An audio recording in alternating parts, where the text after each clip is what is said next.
झालेला आहे। खूप आनंदाची बातमी आहे की वर्षभराची नवी मुंबईकरांची एवढंच नाही तर पनवेल आणि सिडकोचे जे कॉम्प्लेक्स आहेत त्यांची तहान भागणार आहे। ब्रिटिशांचं राज्य गेल्यानंतर स्वतंत्र भारताच्या इतिहासामध्ये मुंबई व्यतिरिक्त नवी मुंबई एकमेव शहर आहे याच्या स्वतःच्या मालकीचं धरण आहे। या धरणामध्ये सर 2-3 वर्षांनी एकदा पाणी ओव्हरफ्लो होतं आणि आज सुदैवाने जलपूजन झालं। माननीय आयुक्त तथा प्रशासक डॉक्टर कैलासजी शिंदे यांच्या उपस्थितीमध्ये मावळते महापौर जयवंत सुतार, मावळते महापौर म्हणजे सुधाकरजी सोनावणे आणि महानगरपालिकेचा इतरत्र असलेला जो अधिकारी वर्ग यांच्या साक्षीने आज जलपूजन झालं, पाणी सोडण्यात आलं।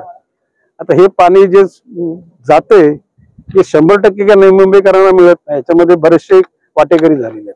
माननीय आयुक्तांना मी सांगितलेलं की हे वाटेकरी कायदेशीर किती आणि बेकायदेशीर किती याचा एकदा अभ्यास करा आणि जे बेकायदेशीर आहे ते सगळं खंडन करा। भविष्य काळामध्ये आज फ्लोटिंग पॉप्युलेशन 20 लाखाची आहे, येत्या 15 वर्षामध्ये ही 40 लाखाची होईल, त्याला हे पाणी पुरणार नाही। म्हणून भिराक प्रकल्पामधून 2000 MLD पाणी ते राज्य शासनाकडे री अलोकेशन ऑफ वॉटर पाण्याचं पुनर्वाटप करण्याच्या अनुषंगाने मान्य आयुक्त महोदयांनी सांगितलं पत्र द्या आणि माझं पण पत्र मी देतो। जर का राज्य शासनाने ते 2000 MLD पाणी आणलं तर त्याच्यातले 1000 MLD पाण्याला 1000 कोटी रुपये नवी मुंबई महापालिकेला देईल। जर का राज्य शासनामध्ये जर आर्थिक काही अडचणी असतील तर नवी मुंबई महापालिका 2000 कोटी रुपये खर्च करेल, परंतु 1000 MLD पाणी नवी मुंबई करता, समजा उद्याला 500 MLD पनवेल करता, 250 MLD पेन करता आणि राहिलेला 250 त्या गावावर येणाऱ्या ग्रामपंचायती करता। परंतु राज्य शासनाने त्याची हमी घेतली पाहिजे, त्या महापालिका नगरपालिका आणि ग्रामपंचायत पैसे नवी मुंबई महापालिकेला मिळतील। आता तुम्ही म्हणाल की आता आयुक्त आणि प्रशासक असताना तुम्ही का बोलता, म्हणजे येस, कारण हे शहर आमचं आहे, या शहरावर आम्ही जीवापाड प्रेम केलं।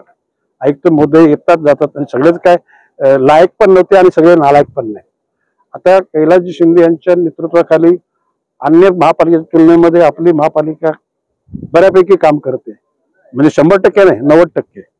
तर अशा प्रकारची एकूण यंत्रणा राबवताना मी मागाशी म्हटलेलं आहे की CBD पासून दिघ्यापर्यंत सगळ्या मूल गावठाण झोपडपट्टी आणि सेक्टरमध्ये सर्वांनाच पाणी समानतेने मिळालं पाहिजे।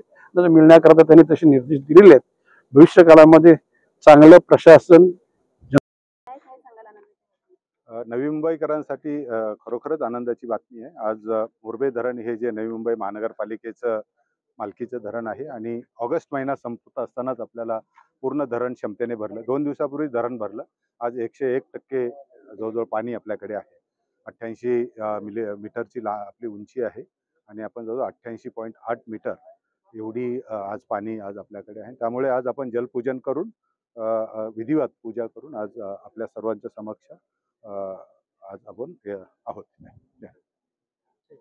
नवी मुंबई महापालिकेचं मोरबे धरणाची पाणी पातळी पूर्ण झालेली आहे। आज पाणी पातळीमध्ये पूर्ण झाली असल्यामुळे जो आहे पाण्याचा विसर्ग देखील करण्यात आलेला आहे। नवी मुंबई महानगरपालिकेचं हे मोरबे धरण 88 मिलीमीटर भरलं असून पाण्याचा विसर्ग जो आहे तो चालू केलेला आहे। मोरबे धरणाच्या आसपास असलेल्या गावांना सतर्कतेचा इशारा देखील देण्यात आलेला आहे। पाणी पातळीमध्ये वाढ देखील होऊ शकते अशी देखील शक्यता वर्तवण्यात आलेली आहे। मोरबे धरणाची पाणी पातळी जी आहे ती 88 मीटर आहे। पूर्णपणे हे धरण जे आहे भरलेलं आहे।